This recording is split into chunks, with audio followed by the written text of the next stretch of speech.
Hello everybody, Christy here with Little Roots Ranch, and Happy New Year. It is January here in I guess everywhere, but I'm here in Snohomish County in Western Washington, Zone 8B, Pacific Northwest. And so we have had extreme cold weather for us this past week and a half. I think the coldest we got here was 7 degrees.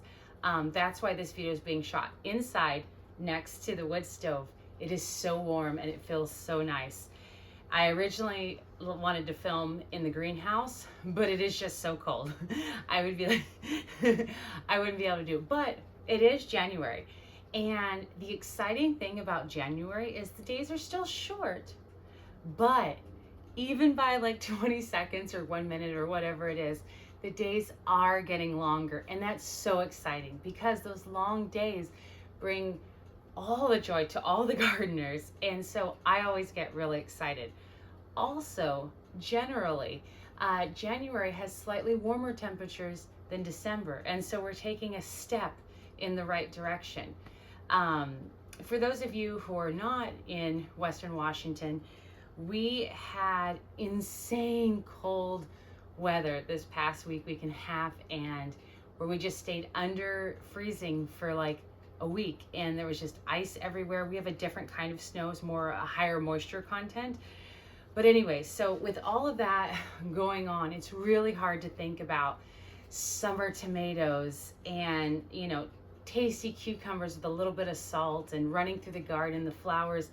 It's so impossible because you can't see anything. But it is January and we are excited about the coming growing season, and there are some things that you can do, and that's what I'm here to share. So a few like housekeeping things is, if you haven't ordered your seeds, it's a good time to go ahead and review those catalogs, websites, whatever. But what you want to make sure you do beforehand is you want to look at your existing inventory. If you're like me, there's a lot of things that you have that you just forgot about, or they get in the back, and so you want to take those out, get a good accurate understanding of what you have. If your seeds are a little older and you're not as familiar with how seeds perform over time, you can do a germination test. And all of this before you order your seeds, of course. If you don't know what a germination test is, I'm going to be doing, that's my next video, which I guess doesn't help if you watch it right after. But anyways, it's where you just sprout and see what percentage of them, on a paper towel with some water, and see what percentage of them are viable. And then that'll give you a pretty good idea. Because if you put all of your seeds in and none of them germinate, hey, you might want to order some new seeds. But if you put, you know, however many in there, and 80% of them, 90%, 70% germinate, you know, and you have a good amount of seeds, then you're okay. You don't have to do that. Or you can order, you can do whatever you want. But if you're looking to save a few extra dollars, you can go ahead and skip ordering those and just use the current seed that you already have. I also always recommend getting a garden journal. Now, it doesn't have to be a special garden journal that's twice the price because it has some flowers on it. You can get even just basic regular notebook, or Excel spreadsheet, or whatever works for you. But it's just really awesome to be able to record all of the things that are going on. Like, so when did you start seeds for tomatoes? How did that work? And you can come back and write notes. Should have started earlier, should have started later. For me, it's always later. You know, or record like how long it took. If your days to maturity on a seed packet say 45 days and it took you 75 days, you know, and that way you, for your planning, you can take that into consideration. Or, you know, I think I need to give the zucchinis more room, or I got a lot. This is the type that I planted 2 types, and this was my favorite type. And so in the following year, or sorry, later in that year, like say fall and winter, when there's a little bit more downtime and cozy fires, then you can pull that out and help yourself make more informed decisions as far as where you want to take your garden next year and keep growing, and which is really exciting because I know I am the queen of, I will remember that, or I will remember what I planted there, or I will remember what day I seeded that. And 100% track record, not remembering. So don't be like me. Well, now I'm better. I'm reformed. But it's really important to keep accurate notes, or at least try your hardest, depending on like what size and scale you're working with. And so that way it gets a little easier every single year. So we talked about inventorying your seeds, germination tests if needed, ordering seeds, garden planner. One thing I did want to add as well is that if you are planning on getting fluorescent or LED, whatever lights, I recommend getting them sooner than later, because the price is only gonna go up.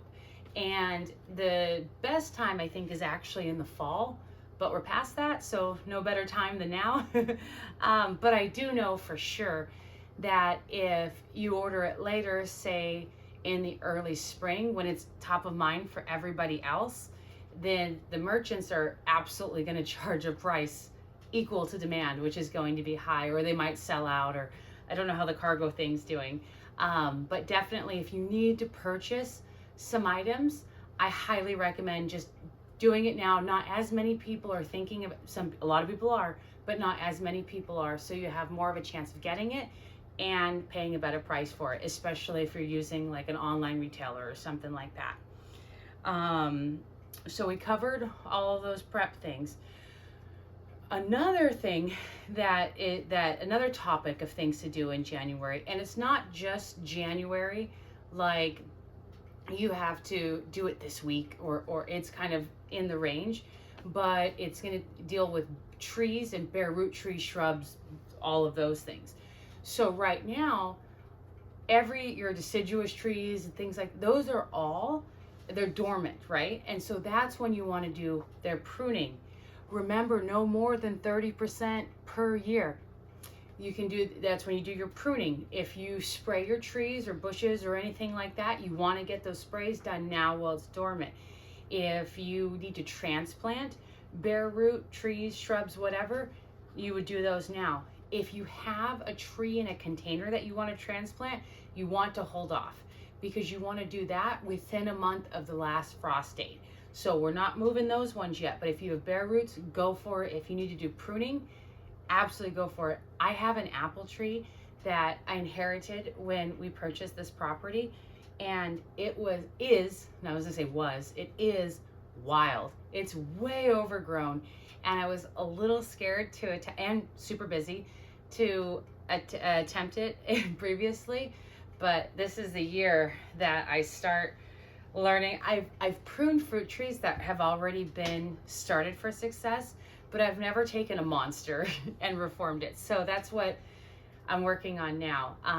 And so it's, for me, luckily, if you're pruning, dead branches do not count in that 30%. And a lot of the undergrowth is dead. And so that I'm finding it a little easier. But if you're local and you're driving by and you see that apple tree and it's not beautiful, I'm so sorry. I am working on it and it'll be better in the long run, but it is so overgrown. So again, just to recap that little part, you want to make sure you're doing your pruning, you're spraying if you're a sprayer, you're transplanting bare root only, and other tasks that need to be done while the plants, trees, whatever, are still in dormancy. The last thing, and the most exciting, is, can we start seeds? Absolutely. So in December, you had the green light to start indoors, of course, alliums or the onion family. So onions, bulbing or whatnot, leeks, scallions, onion family, right? Well, this month, it's the same thing. It's still a continuance. I meant to plant or seed some of my onions. I haven't gotten to yet. I'm gonna do it this weekend, or within the next week for sure, I guess I should say.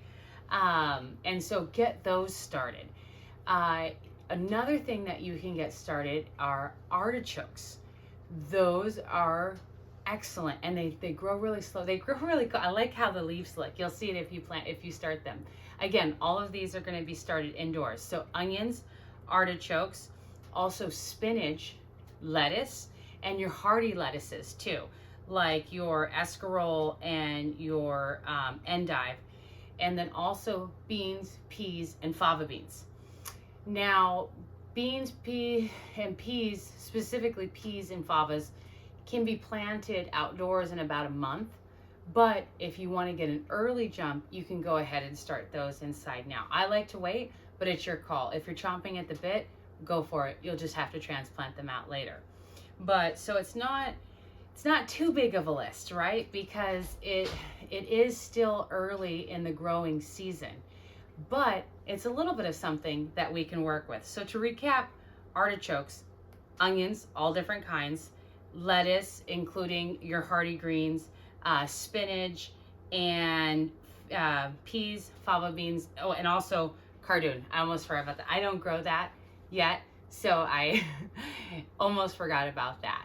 But those are some things that you can get going, and how exciting to have something. I know it's gloomy in middle of the winter, but it's something. There are also herbs. This is my favorite time to start herbs. Now, disclaimer, basil and parsley are warm weather herbs, and those are not herbs that you're going to want to start yet.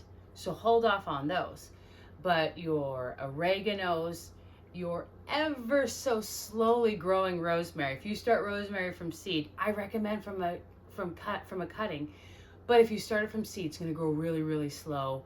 I think I said thyme, oregano, all marjoram, all those ones, so slow growing. So, and herbs are kind of my favorite. So go ahead and start those now. Again, no basil, no parsley, but you can start those because they will be so slow growing, and you'll have a better chance of having a bushy plant, a little smaller plant, to transplant out when the weather gets warm enough. Again, all of these are started indoors. Nothing can be sown outside yet. I know there's like winter sowing in jugs. I've never done that, so I can't advise on that. But as far as outside, and I guess we have like 5-6 inches of snow right now, so we're definitely not sowing outside. But you get the point. Everything started indoors. Lastly, our flowers. We're starting to get a lot of flowers that you can sow indoors, which is really exciting.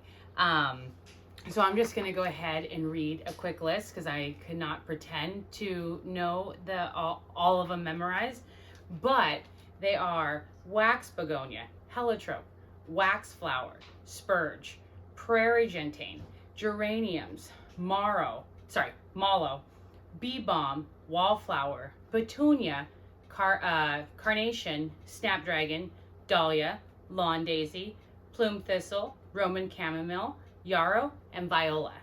And so I know for me, I'm definitely going to start the yarrow. I have to look at everything else and see what I do have some dahlia seeds as well to get started.